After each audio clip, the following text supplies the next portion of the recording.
आज हम एक ऐसे भारतीय सेना के पलटन के बारे में बात करेंगे जिन्हें सरागढ़ी सिक्स के नाम पे जाना जाता है। यह पलटन 1971 में पाकिस्तानी फौज को नेस्तनाबूद कर दिया था जसोर सेक्टर में।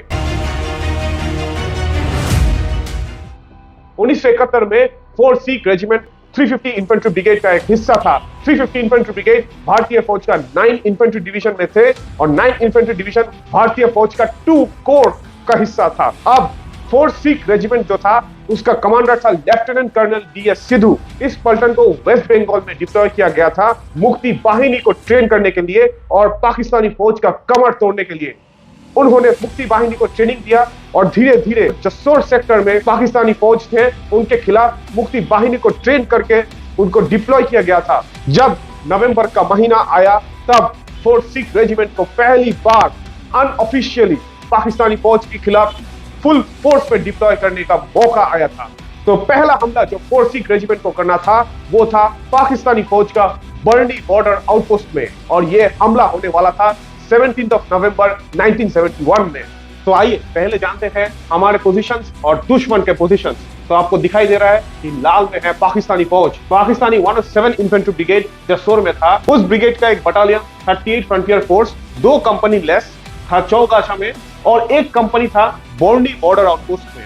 अब देखिए भारतीय फौज का जो 2 कोर था इसके अंदर थे 9 इन्फेंट्री डिवीजन और उसमें एक ब्रिगेड था 350 इन्फेंट्री ब्रिगेड। उसमें से एक पलटन बटालियन था 4th सिख रेजिमेंट। अब देखिए 4th सिख रेजिमेंट को टास्क दिया था कि बॉर्डर क्रॉस करके बोर्नी बॉर्डर आउटपोस्ट में हमला करने के लिए, यहाँ पे हमला करने के लिए पहले बोर्नी बॉर्डर आउटपोस्ट को एनसर्कल करने का था। तो 4th सिख रेजिमेंट में A कंपनी का कमांडर था major BS Chahal, B company का कमांडर था major RP Awasthi, C company का कमांडर था मेजर SS दुग्गाल और D कंपनी का कमांडर था major Kanwaljit Singh Sadhu.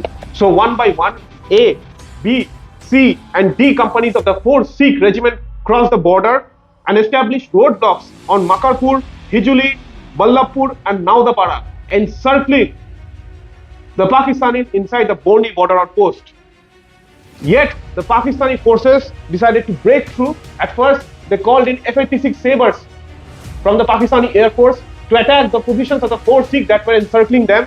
Yet the 4th Sikh had managed to hold on, after which the Pakistanis had brought in heavy artillery fire on all these positions of their encirclement. But the 4th Sikh had managed to hold up. Finally, the 4th Sikh had launched attack from all 4 sides on Borni border outpost, forcing the enemy to retreat. नवंबर के महीने का 17 तारीख के अंदर ये 4 company 6 mile अंदर जाके बोर्नी outpost को कब्जा कर लिया था। नेक्स्ट टारगेट था पाकिस्तानी फौज को चौगाछा से हटाने का।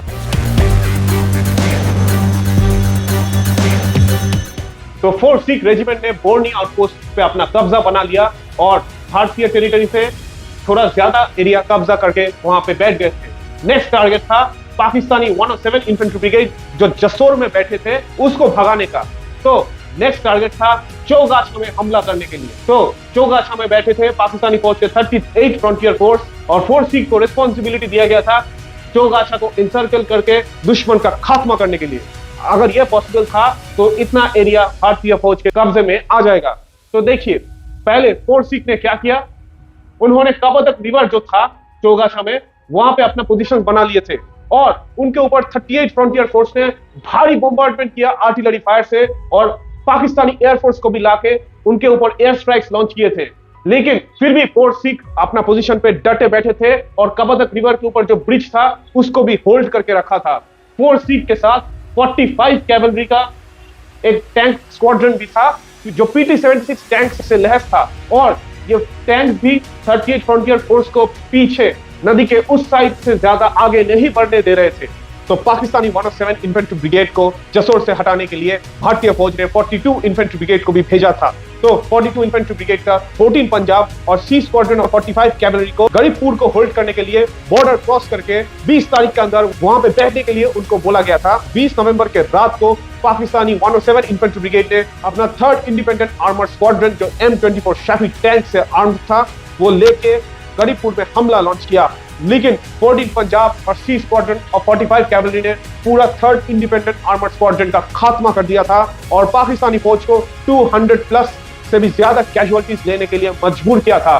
पाकिस्तानी 107 इन्फेंट्री ब्रिगेड का मोरल खत्म हो चुका था। लेकिन उस टाइम पे 4 सिख तब भी कबरदक नदी के पास में बैठे थे और पाकिस्तानी 38 फ्रंटियर फोर्स उनके ऊपर हमले के बाद हमला लॉन्च करता गया था, लेकिन सब हमले को फोर्स सिख ने नेस्तनाबूद कर दिया था। फोर्स सिख ने जो बोर्नी बॉर्डर आउटपोस्ट है वहां से 15 किलोमीटर चल के पैदल चौगाछा में आए थे और वहां पे आने के बाद एक के बाद एक लड़ाई कर रहे थे।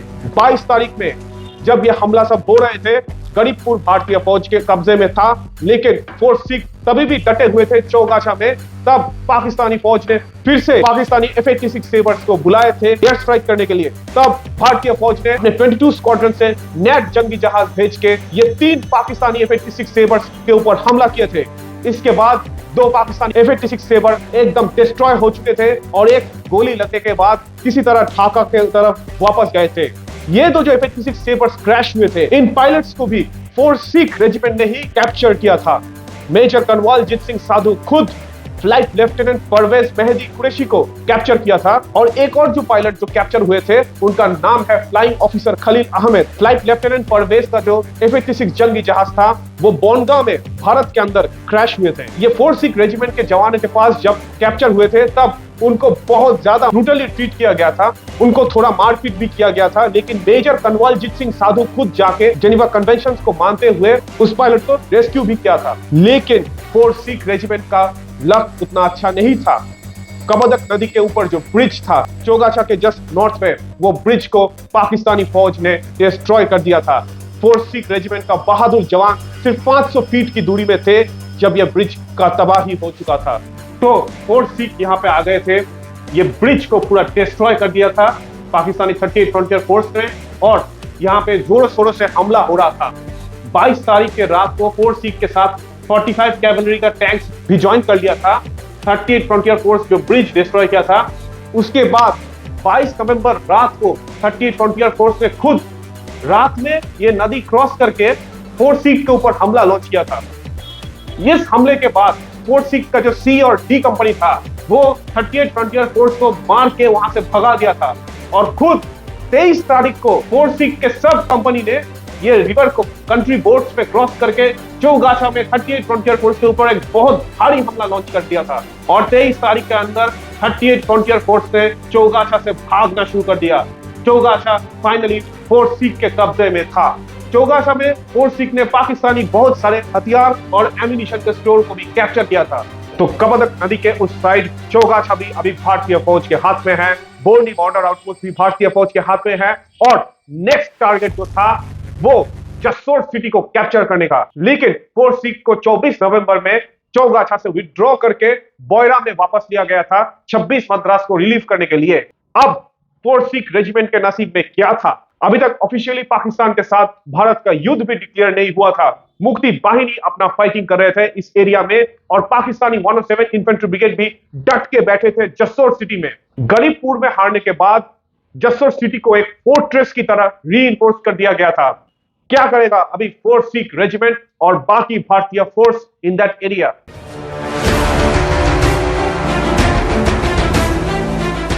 जसोर की तरफ आगे बढ़ने के लिए लास्ट जो ऑब्स्टेकल था 350 इन्फेंट्री ब्रिगेड के लिए वो था बुरिंदा को सिक्योर करना। चौगाछा भी भारतीय फौज के हाथ में है तो बुरिंदा ही लास्ट स्टॉप था जसोर के पहले। तो 29 नवंबर में 350 इन्फेंट्री ब्रिगेड का एक दूसरा जो पलटन था जिसका नाम था first Jammu and Kashmir rifles, जिसका कमांडिंग ऑफिसर था लेफ्टिनेंट कर्नल सुरिंदर कपूर, जिसको बाद में महावीर चक्र से भी सम्मानित किया गया था। इस पलटन को रिस्पॉन्सिबिलिटी दिया गया था कि आप बुरिंदा से पाकिस्तानी फौज को हटाइए। बुरिंदा में पाकिस्तानी फौज का 3 कंपनी स्ट्रेंथ के बराबर ट्रूप्स था, एक मिक्स्ड यूनिट था जो था पाकिस्तानी 6 और 12 पंजाब से। ये दो पाकिस्तानी पलटन पाकिस्तानी 107 इन्फेंट्री ब्रिगेड का ही अंडर में था और 107 इन्फेंट्री ब्रिगेड जसोर में बैठा था। लेकिन इस हमले में फर्स्ट जैक फेल हो गया था। First Jammu and Kashmir rifles को बहुत भारी नुकसान सहना पड़ा था। उनका 3 JCO और 16 अदर रैंक बुरिंदा का बैटल में शहीद हो गए थे और उनका 50 से 60 आदमी वुंडेड हो गया था। फर्स्ट जैकरीफ को वहां से हटाया गया और 30 तारीख को फोर्स सिख रेजिमेंट के ऊपर रिस्पॉन्सिबिलिटी आया कि आप पाकिस्तानी फौज को यहां से हटाइए। बुरिंदा का डिफेंस का मेन कमांडर था पाकिस्तानी फौज का 12 पंजाब रेजिमेंट का ऑफिसर मेजर हमीद अली। बुरिंदा गांव एक नॉर्मल बांग्लादेशी गांव की तरह था जहां पे केले और कोकोनट के बहुत पेड़ थे। बहुत सारे हट्स थे, लेकिन ये सब जगह पे पाकिस्तानी फौज ने बंकर्स और मशीन गन नेस्ट फिट कर दिए थे, इंक्लूडिंग एंटी टैंक माइन और normal anti personal mines place करके बुरिंदा को एक फोर्ट्रेस की तरह बना लिया था। अब देखते हैं कि क्या होता है द बैटल ऑफ बुरिंदा। तो आपको शायद दिखाई दे रहा है कि पाकिस्तानी पोजीशन जो चौगाछा में थे वो पीछे हट के बुरिंदा में आ गए थे। जसूर यहाँ पे था और इस साइड से जसूर की तरफ एडवांस होने के लिए पाकिस्तानी फौज के लास्ट जो डिफेंस था वो बुरिंदा में था, जो 3 कंपनी स्ट्रेंथ के बराबर था, एक mixed force from the 6th Punjab and the 12th Punjab of the Pakistani army. और 4th सिख रेजिमेंट बोयडा से दासपाखिया में लाया गया। चौगाछा कैप्चर करने के बाद 4th सिख को बोयडा में भेजा गया था, लेकिन बोयडा से फिर से उनको दासपाखिया में लाया गया और यहाँ पे वो बैठे थे बुरिंदा के बहुत ही पास। फर्स्ट जैकरीफ को हटाया गया और 4th सिख को रिस्पॉन्सिबिलिटी मिला था और 4th सिख ने पहला हमला किया था बुरिंदा में 30 नवंबर में। आइए देखते हैं कि ये हमला क्या रूप लाता है। ये जो पोजीशंस था 6 पंजाब और 12 पंजाब ने मात्सीरंगा, केमखोला, ये सब जगह में बहुत ज्यादा डिफेंसेस बना के रखे थे और ये 107 इन्फेंट्री ब्रिगेड का लास्ट स्टैंड था। अभी 4th सिख ने पहले डी कंपनी को भेजा मात्सीरंगा सिक्योर करने के लिए। ये एक फ्लैंकिंग असॉल्ट था और मात्सीरंगा सिक्योर करने में डी कंपनी को बहुत भारी पाकिस्तानी डिफेंसेस को फेस करना पड़ा, जहां पे उनके ऊपर पाकिस्तानी मशीन गन और आर्टिलरी फायरिंग किया गया था। उसके बाद डी कंपनी का जो कमांडर था मेजर कनवालजीत सिंह साधु, उनके बंकर के ऊपर भी पाकिस्तानियों ने मोटर फायरिंग किया एक, और उनके बंकर के रूफ के थ्रू एक मोटर का शेल चला गया था, लेकिन वो फिर भी ठीक ठाक रहे और उनको रिकवर भी किया गया था। डी कंपनी मात्सीरंगा सिक्योर करने के बाद उनके साथ 45 कैवलरी भी आए थे।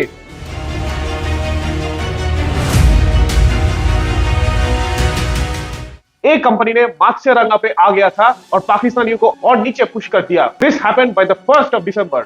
दिसंबर के 1 तारीख के अंदर ये कंप्लीट हो गया था और 3 तारीख को पाकिस्तान के साथ ऑफिशियली वॉर डिक्लेयर कर दिया गया था। India was now in a state of war.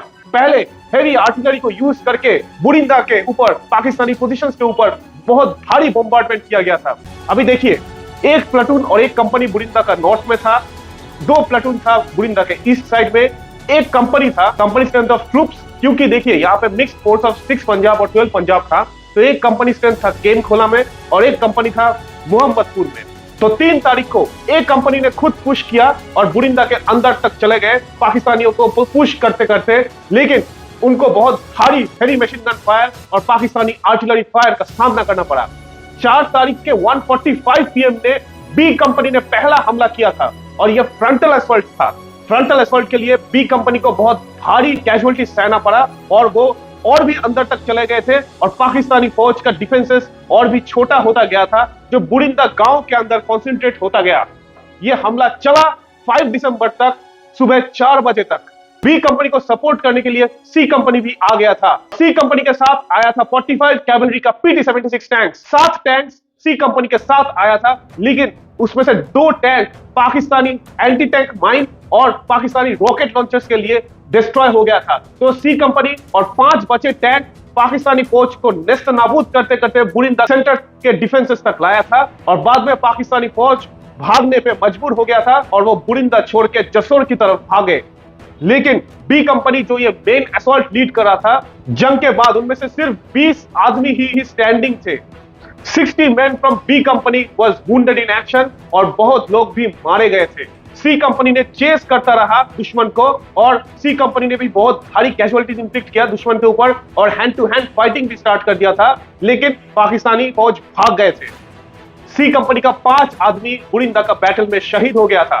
Pakistani फौज का बुरिंदा में 25 किल्ड इन एक्शन था, 25 लोग मारे गए थे और 4 फौजी को बंधक बना लिया गया था, प्रिजनर्स ऑफ वॉर। बुरिंदा अभी भारतीय फौज के कब्जे में था।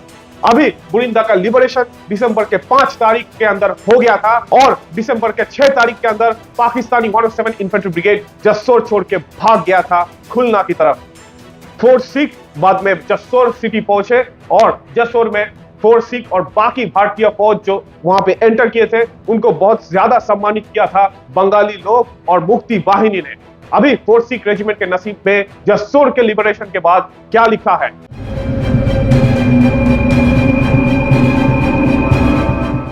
The 107 Infantry Brigade of the Pakistani Army abandoned Jasor और खुलना की तरफ भाग गए थे। खुलना में ये ब्रिगेड एक बहुत खतरनाक लास्ट स्टैंड करने वाले थे।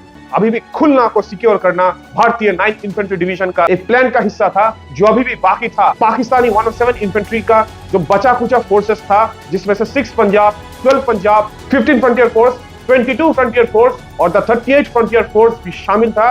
और ये 5 बटालियन अभी भी खुलना में डटे हुए थे। 38 फ्रंटियर फोर्स स्पेशली खुलना का गैरिसन बटालियन था। तो भारतीय 9th infantry division systematically Pakistani फौज का डिफेंसेस को क्लियर करता रहा, जसोर से खुलना की तरफ। खुलना का कैंटोनमेंट था दौलतपुर, और शिरोमणि और श्यामगंज में पाकिस्तानी फौज बहुत डट के बैठे थे। यहाँ पे पहला हमला लॉन्च किया था the 13 Dogra, the 19 Maratha light infantry, the 8 Madras regiment और द 26 मद्रास रेजिमेंट ने। और यहाँ पे भारतीय टैंक्स भी बहुत स्लो थे, क्योंकि बहुत ज्यादा मार्श और मड था। सबसे ज्यादा भारी भरकम जो फाइटिंग हुआ था वो दौलतपुर में हुआ था, जहां पे कई सौ भारतीय जवान शहीद हो गए थे। लेकिन हमला फिर भी जमा रहा और पाकिस्तानियों को खुलना की तरफ पुश करता रहा भारतीय 9th इन्फेंट्री डिवीजन ने। जसोर आजाद हुआ था 6 दिसंबर को, और bye the 14th of December 4th Sikh और 1st Jammu and Kashmir rifles को बुलाया गया था फिर से खुलना की तरफ हमला करने के लिए।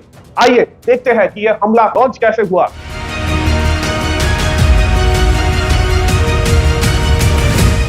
तो भारतीय फौज ने जसोर को कैप्चर कर लिया। अभी जसोर खुलना रोड से भारतीय फौज का प्लान था कि खुलना की तरफ आगे बढ़े। 350 ब्रिगेड, जिसके अंदर 4 सिख था, और 32 ब्रिगेड, ये दोनों ब्रिगेड आगे बढ़ रहे थे, और 32 ब्रिगेड मेन एडवांसिंग फोर्स था। पाकिस्तानी फौज खुलना में डट के बैठे थे। 107 इन्फेंट्री ब्रिगेड, दौलतपुर था खुलना का कैंटोनमेंट, और यहाँ पे पाकिस्तानी फौज का 38 फ्रंटियर फोर्स बैठा था। शिरोमणि श्यामगंज और दौलतपुर में बहुत भारी पाकिस्तानी डिफेंसेस था। मुक्ति वाहिनी ने पाकिस्तानी फौज को चारों तरफ से घेर के उनको हैरेस कर रहा था बहुत पहले से ही, और भारतीय फौज धीरे धीरे आगे बढ़ रहे थे। भारतीय आर्टिलरी गन्स बहुत पहले से ही ये ऑफेंसिव को सपोर्ट कर रहा था और खुलना के ऊपर बहुत भारी बॉम्बार्डमेंट कर रहा था। ये था by the 14th of December 1971।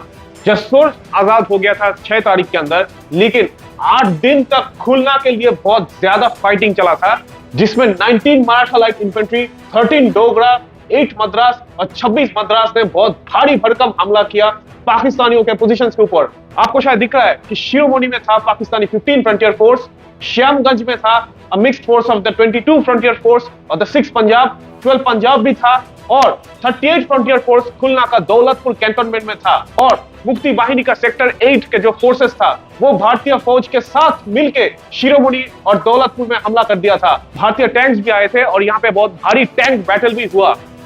मुक्ति वाहिनी ने भी बहुत ज्यादा फाइटिंग किया। श्यामगंज को भी भारतीय फौज का 19 मराठा लाइट इन्फेंट्री और 13 डोगरा ने कैप्चर नहीं कर पाया था, इसलिए श्यामगंज को पहले कैप्चर करना बहुत जरूरी था। और श्यामगंज को कैप्चर करने के लिए भारतीय फौज के 350 ब्रिगेड को लाया गया था। 350 ब्रिगेड का 1st Jammu and Kashmir rifles को पहले जंग में आने का मौका मिला था। 1st Jammu and Kashmir rifles के साथ आने वाला था द 4 सिख रेजिमेंट। आइए देखते हैं कि श्यामगंज में अब क्या होता है।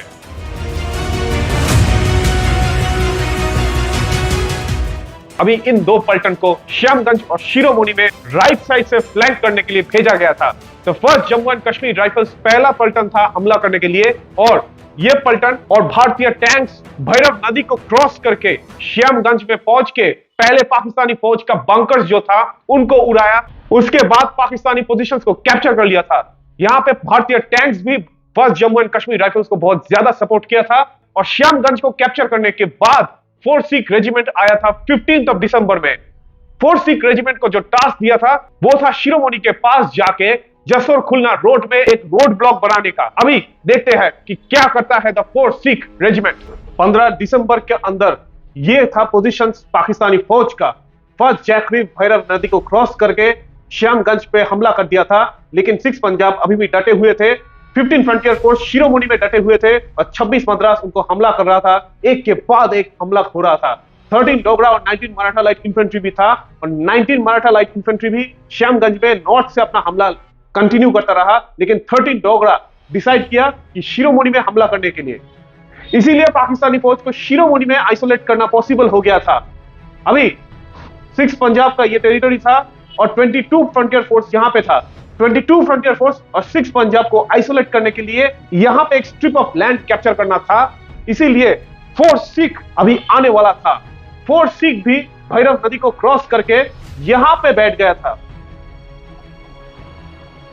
और धीरे धीरे अपना टेरिटरी का कैप्चर इंक्रीज करता गया और जसोर खुलना रोड पे एक रोड ब्लॉक बिठा दिया। अभी 22 फ्रंटियर फोर्स भी यहाँ पे स्टैग्नेंट था। फोर्स सिख यहाँ पे आ गया था और फर्स्ट जैकलिफ यहाँ पे था।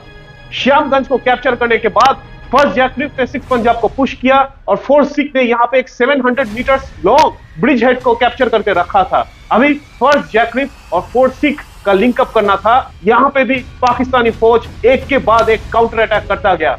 अभी जानते हैं कि फोर्स सिख ने क्या किया। 16 दिसंबर में भारतीय आर्टिलरी ने पाकिस्तानियों के ऊपर खुलना, शिरोमणि, दौलतपुर में बहुत भारी भरकम आर्टिलरी शेलिंग किए थे। 16 दिसंबर में ढाका खुद सरेंडर कर दिया था, लेकिन पाकिस्तानी 107 इन्फेंट्री ब्रिगेड अभी भी डटे हुए थे। B company of the force Sikh ने पहले 16 दिसंबर की रात को 8 बजे पाकिस्तानी फौज के ऊपर एक बहुत भारी हमला कर दिया था। सी कंपनी भी हमला लॉन्च किया था और एक पाकिस्तानी M24 शफी टैंक को डिस्ट्रॉय कर दिया था और सी कंपनी ने डी कंपनी को बहुत ज्यादा फायर सपोर्ट दिया था। डी कंपनी खुद पाकिस्तानियों के 4 जीप जो थे जिसपे 106 मिलीमीटर RCM गन्स लगे थे उनको कैप्चर किया था। 21 पाकिस्तानी सोल्जर्स को मार दिया था और 11 पाकिस्तानी जवानों को बंधक बना लिया था और ये गन माउंटेड जीप के साथ पाकिस्तानी ट्रक्स, हथियार और एम्यूनिशन भी कैप्चर कर दिया था। लेकिन 17 दिसंबर सुबह 8 बजे पाकिस्तानी 107 इन्फेंट्री ब्रिगेड ने डिसाइड कर लिया कि वो भारतीय जाबाज आर्मी के सामने सरेंडर करेंगे।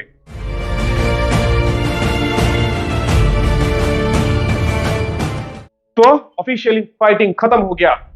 On that very day brigadier Hayat Khan, the commander of the Pakistani 107 infantry brigade ने सरेंडर किया at the Khulna circuit house to major general Dalbir Singh, the GOC of the Indian 9 infantry division. ये रहे सरेंडर के कुछ फोटोज।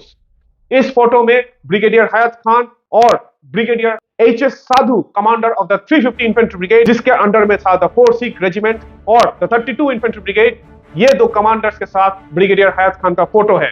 देखिए, 4 सिख रेजिमेंट का D company commander major Kanwaljit Singh Sadhu खुद wounded हुए थे, लेकिन वो इवैक्यूएशन को रिफ्यूज कर दिया था और उनके पास पाकिस्तानी फौज के 12 पंजाब का जो CO था और जो सूबेदार मेजर था, ये दोनों चल के आए to accept the surrender of the 12 Punjab regiment. A company का कमांडर मेजर BS चहाल भी वुंडेड हुआ था और उनको इवैक्यूएट किया गया था।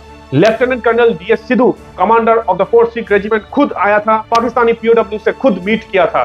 17 दिसंबर का जो मॉर्निंग था जहां पे खुलना फाइनली सरेंडर कर दिया था, वहां पे 4 सिख रेजिमेंट ने खुद विक्ट्री परेड को लीड किया था और बंगाली लोग और मुक्ति वाहिनी जो उनको सम्मान दिया था वो देखने लायक था।